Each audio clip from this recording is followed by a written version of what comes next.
Okay, so we did recently find ourselves talking to our friend over here that, well, had a ghostly friend and some rat friends, and, well, you can see how that ended. Maybe not so great. However, I do want to take a minute here to make sure that the stream is performing as one would like it to perform. So one moment while I just stare at the preview for a second and try to gauge if it's dropping a bunch of frames or not. Does this look like it's not dropping frames? It seems like this is going fine. Just want to make sure before we get going in full, we are in good shape here. Seems like we are, though. Looks like it. Okay, so I'll stop running in circles. And like I was saying, we have now completed, sort of completed, this mission here with Rat Boy and Rat Girl. And it didn't end so well. Kinda, sorta. Let's double check real quick if there's anything else we need to do there. Because apparently we still need to tell Kira that we've lifted the curse. And I actually, well, I suppose we do know where she is. I assume we just go back to her usual abode. However, before we do that, this is actually the first time that we've been in this area here. It's kind of close to some other areas that we've been looking at before. But theoretically, there's a little bit of a town here with shopkeeper and a blacksmith and a notice board, so we might find ourselves picking up some additional quests if we check this place out. Also, I don't think we've gone along path here toward Wastrel Manor. We have, of course, gone to Claywitch and this small abandoned city that actually turns out has ridiculously strong monsters in it. So we probably will continue to avoid that for a little while now. But I'm thinking first order priority is see what the deal is here in ORETON. Then maybe say hello to Kira to wrap things up on that quest. And I know we were talking a little while ago about how over here at Downwarren/Reardon Manor, there was apparently some additional good stuff that we did not pick up, and that we might want to do that fairly soon in order to, well, make sure we're not missing anything good. So I think those are the things that immediately come to mind. We could, of course, find ourselves getting into some new quests as we explore this area. It may prove to be, well, something that takes priority over those other things that we were just talking about, but remains to be seen. So let's check this place out. Outlander. Hello? Do I know you from somewhere? I don't think so. However, that won't stop me from taking all this. So yeah, don't mind me. Enough is enough. What? Where'd you find that? I don't think we've ever seen that before. That is good crafting material as well, so you guys are holding on to some pretty good stuff in here. What's the deal? Boy, you look awful. Oh, well, thanks to you too. I mean, I wasn't gonna say anything, but apparently you were not feeling so kind. Now, could we loot anything out here as well? I mean, I would take from this barrel right here if this peasant wasn't very frustrated with us at the moment. Are there any... Excuse me. Yeah, I will take that stuff from you. Thank you very much. That's what I think of you. Lunar shards. That sounds pretty awesome. Just making sure that isn't the light of some officer coming over to investigate us stealing some stuff there, but appears as though we're good. So I will continue to loot, which means I will probably get ourselves in trouble pretty soon. Oh! Yeah, that's right. Just took your Dimeridium ore. And it was worth it, too. There's more of it. That's good stuff. Don't mind if I do. And, excuse me, but, why did you not invite me to this party? Ouch. Brought the water? Was that not enough? You are the alderman. What's on your mind? Usually, at least based on one or two previous towns that we've visited, it seems as though typically when we go to the notice board, there will be some kind of contract that will end up directing us toward the alderman. So, ooh, not bad, runestone as well. We may be talking to that guy not long from now. You are the traitor, which may also mean, oh, we could find ourselves playing a game of Gwent or two. I might. However, yes, we could. I think we had a lot of stuff we wanted to buy and or sell, if I remember correctly. Or we don't have a lot of weight in our inventory, which would suggest that we maybe don't have a lot of stuff. Whoa! Plus 40 damage on this weapon? I mean, we can't equip it yet because it's too high a level, so that's probably why, but still, that's a little eye-popping. See a number that high. You have some normal crossbows. And we have a repeat of this crossbow. And we have the old crossbow. I'm assuming we can probably sell those. I mean, this is just a straight-up repeat. Unless there's like some crafting thing that allows us to upgrade crossbows using our old versions of the crossbows. Except even then, we still have more upgraded versions of crossbows. I didn't even realize we had a level 3 one before. Pretty sure we did not use that. Pretty sure we had a level 1 crossbow and then waited until we got over to the level 10 one. Maybe I'm wrong about that, but I'm pretty sure we also have a level 10 one equipped. I'm going to hold on to this just in case that's not so. But is there anything else we can sell to you? Namely, not silver, but like hides? Hides? Those tend to be the types of things that are fairly heavy and also fairly valuable, so good to offload them, it seems. And the seashells, thought those could get turned into something that at least sounded cool from a crafting standpoint. I don't know if they're actually worth anything. And I think you guys were saying that the vials were pretty useless from a crafting material standpoint, so they're probably not even worth picking up, so we'll just get rid of the ones that we do happen to have. Fishing rod, maybe we'll break that one down into materials, because I don't remember what it does turn into. And as for what you actually have, you have a little bit of alchemy ingredients. Those are mostly the leathers that we sold ya. Bucket saddlebags. How to carry more weight. I think this is better than our current saddlebag.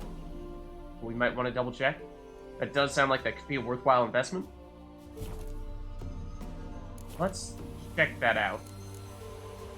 Farewell. Real quick. We go to...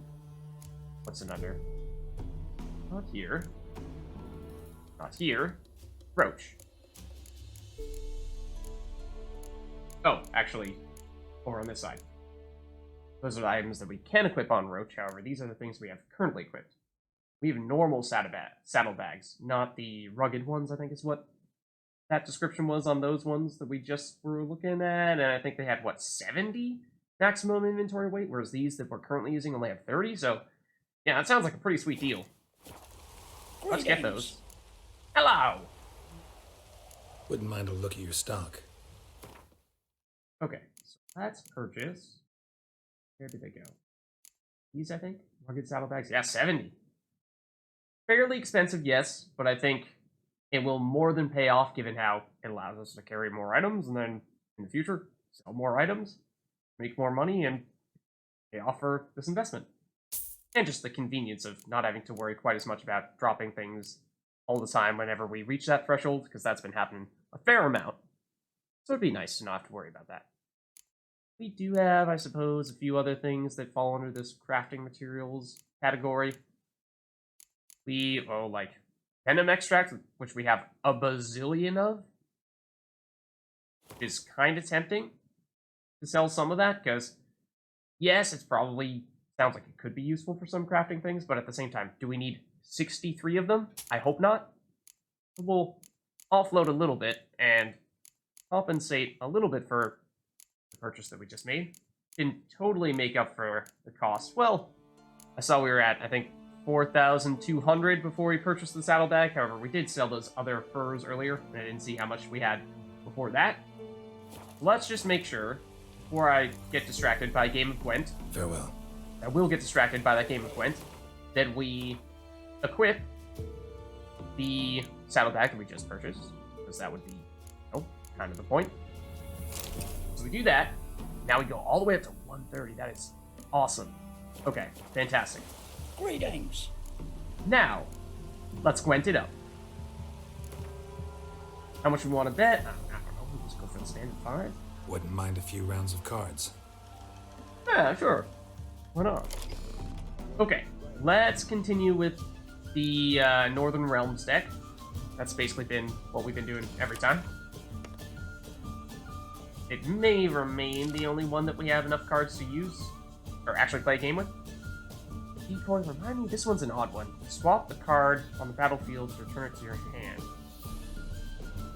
So it's kind of like an undo button. So it's useful, yes, in case you find yourself over-investing in a round. But it does come at the cost of having another card in your hand that directly has power. So, I don't know how I feel about holding on to... I mean, it should be good, right? Lots of stuff in the melee row. Remember that Stennis is a spy, so that's a little misleading. Did you see him? He is kind of in his own category. You have a lot of the siege experts give +1 strength to units in the siege row, and aside from them, we only have 1 siege unit.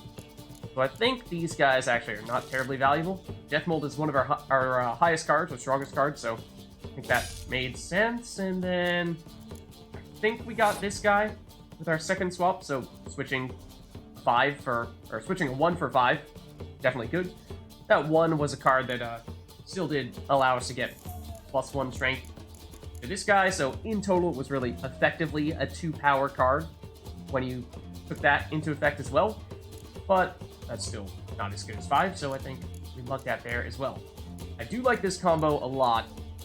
These guys, when you place them next to each other, have 2 of them, it doubles their power. Sounds good. We do, however, have Biting Frost, which is the weather effect that nerfs the melee row, which is a little concerning because if we have mostly cards in the melee row, then we don't really want our opponent to be... We don't really want to be nerfing the melee row. So, ideally we would go range and make that work. However, I'm highly skeptical that we could win with just 11 power here. So I think we do still go for the melee setup this time round. And we hope that we don't need to use the Biting Frost. He's playing a spy. First turn, I vaguely remember that we can swipe the spy using decoy, and I kind of want to do that. Because remember, spies, they allow you to draw 2 cards, which... Okay, you can exceed 10 cards. I wasn't sure if you could do that. So I was going to say, for a second there's a chance that our opponent just did something really stupid and did not have any benefit from placing this card. Not the case. However, what I was starting to say was, this spy has only 1 strength, and that's actually really good, because since you're playing the spy on the other person's side, that means you want the spy to be as weak as possible, so that you're getting the benefit of drawing 2 additional cards while not buffing your opponent all that high. So this is a really good card. And I would kind of like to steal it from you, which we can do. Confirmed. Awesome. This is what I don't want you to do, though. So I don't want our opponent to play cards in the melee row and make us feel like we have to use Biting Frost, because then we start to get into a bit of trouble, because we would be hurting ourselves, likely even more than we'd be hurting our opponent. Fortunately, that may not be necessary if our opponent starts to spread things out a little bit into the other rows. Granted, we can't nerf the other rows, so could play it a spy of our own of a couple different varieties. That is primarily something you want to do when you are confident that you will lose the round, or that you have enough of a buffer that you will win the round by a lot. So it's a little preemptive to do that at this stage when, yes, we have a 5 power lead, which is decent, but not enough to be certain at this stage. And we will certainly win this. So let's continue to play a little bit more. Ideally, we would spread things out a little bit between different rows. So let's go with a range card here. I'm deliberately not going to play this guy because he is also a unit with tight bonds. If we can get another, that'd be great, because then that would double his strength too. So if we win this round, then we could draw one more card, and there's the chance we might get another one of these guys. Wishful thinking, yes, but theoretically possible, so we might want to deliberately plan around at least putting ourselves in the best possible position there. We are still in the lead. Our opponent played another siege unit there, relatively strong one at that. We played a 6 strength card, our opponent played a 6 strength card, so we're still at a 5-point lead at the moment. Makes it hard to say how much further we want to go here. I think we do want to take this round because we've basically played our 2 best cards here. These guys being 8 strength apiece. That's going to be as good as it gets for us, at least based on this hand. So I think we do want to go all in here, or close to it. And it makes me nervous, playing a bunch of melee cards in the same round in case our opponent uses Biting Frost, which at this rate would be a good option for them. Alright, we played a 5 strength card, they played a 5 strength card. I suppose they are also Northern Realms, so maybe that has something to do with it, but our decks do seem fairly similar. And which leader ability do you have? Clear any weather effects.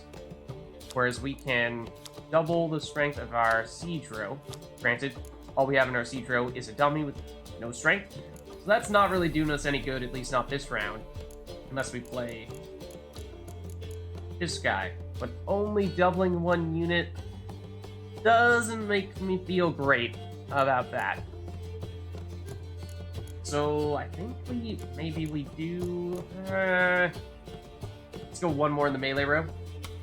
And it will mean that we'll be playing a lot of cards this round. However, we do have 2 spies on our hands, so if our opponent passes, which they may do, won't, we'll play the same card we played.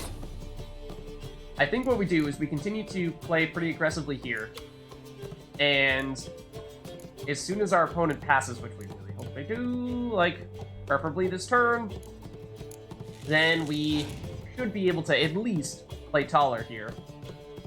Okay, that is the range row nerf, which does affect us more than it affected our opponent, so they did gain on us.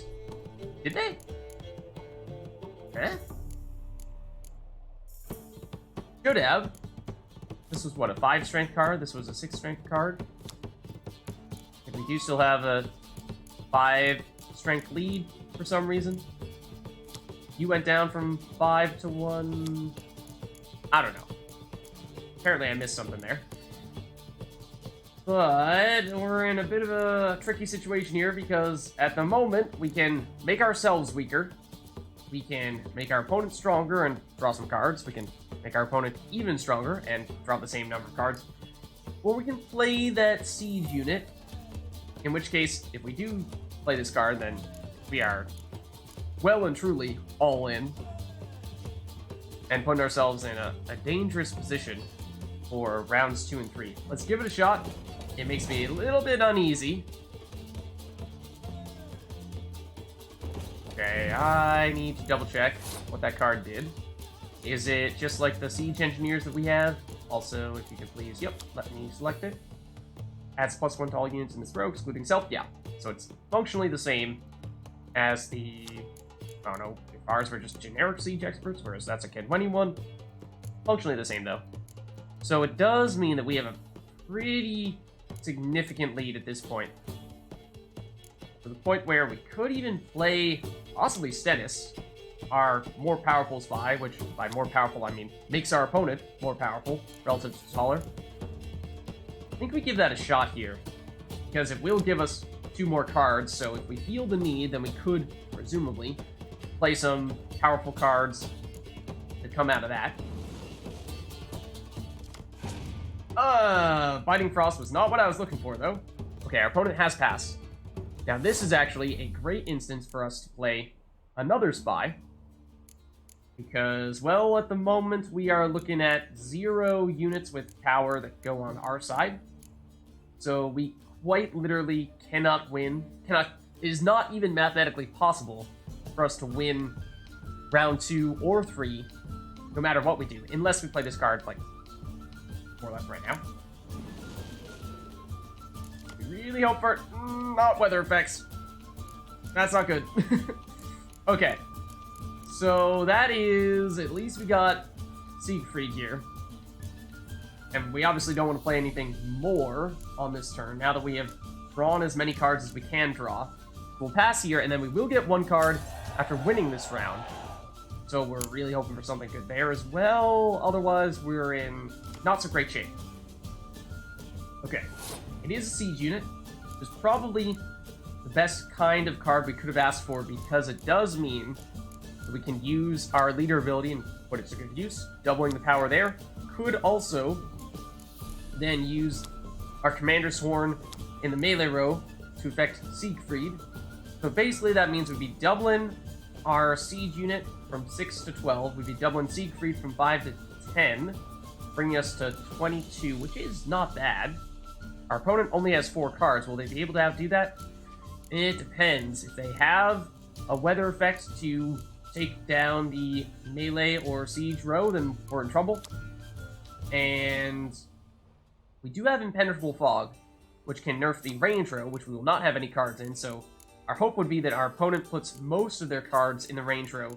We can nerf them like that, and then we have to hope that Siegfried and the Trebuchet, doubled up with a couple of Commander's Horns, will be enough. So fingers crossed. Let's give it a shot.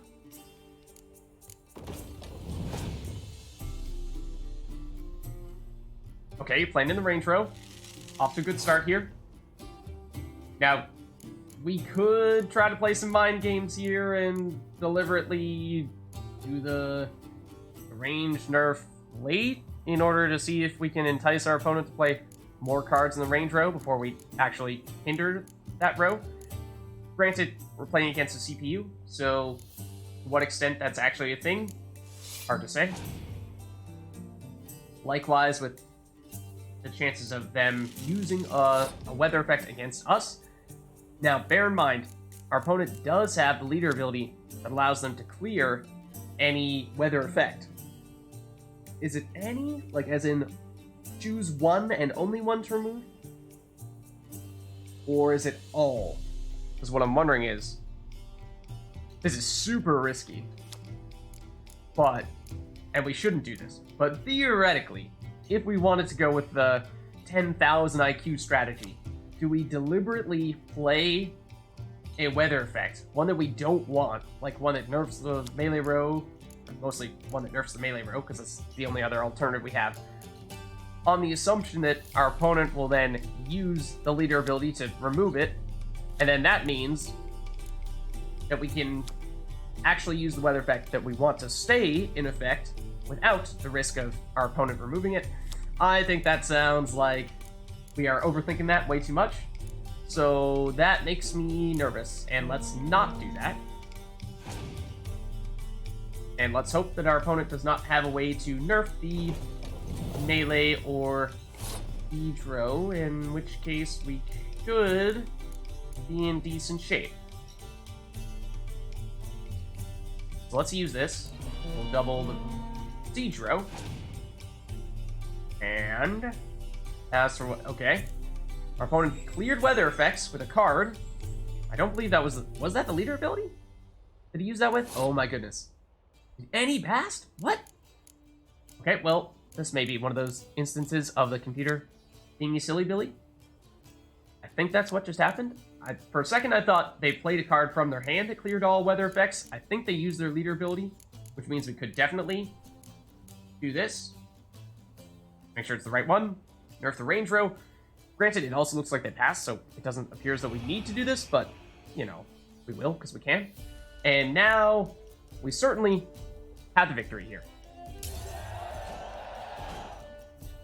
We take round 1 and rounds 2. No round 3 necessary.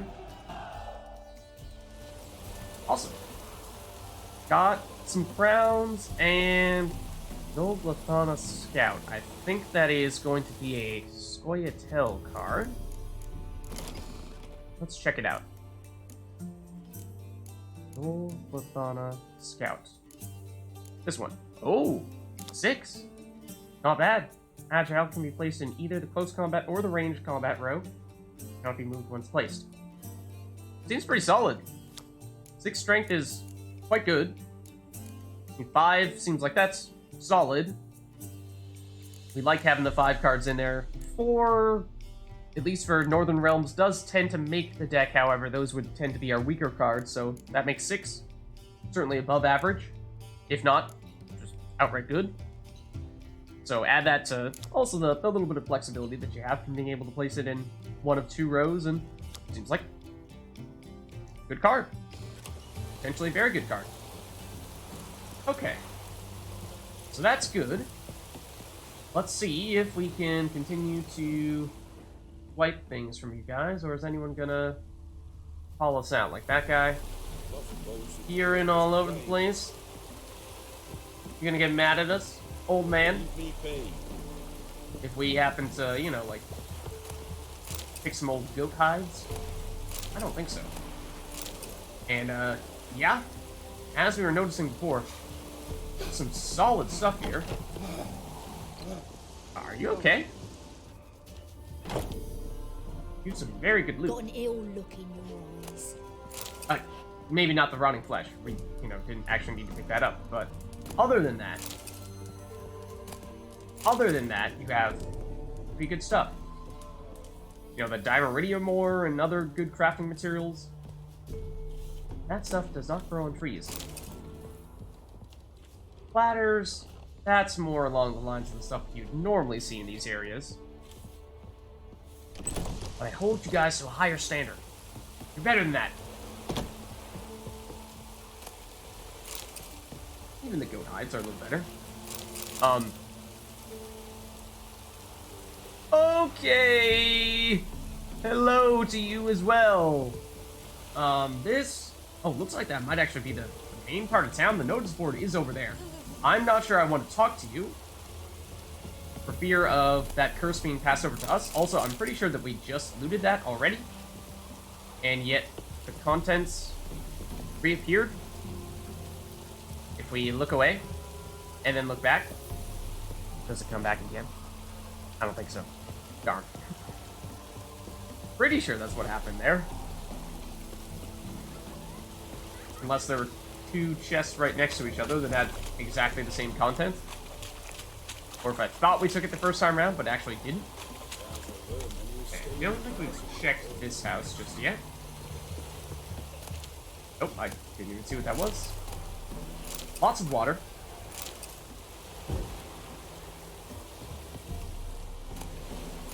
Or, optimum matter, another good crafting material. Do you actually have anything inside here, though? I'm sorry. I'll continue to push you aside, though.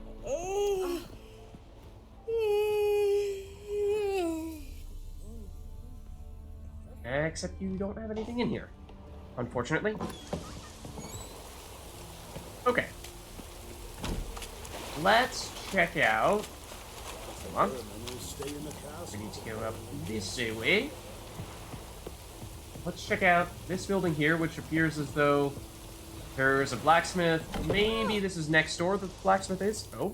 We found the notice board. I think that was a little bit in the other direction, though, so we'll find that soon. We'll actually read from it soon. Not just yet, though. And... any other goodies you'd like us to know about? Son! I'm sorry, okay? Whoa! That's what I mean. You guys, here's some pretty good stuff. Let's stay clear of the swamps. Okay. Maybe. That depends. Well, apparently... apparently I was looking at the armor bench. Here is the blacksmith, who has decided to not wear a shirt when it is raining outside because reasons. Let me see what you're offering.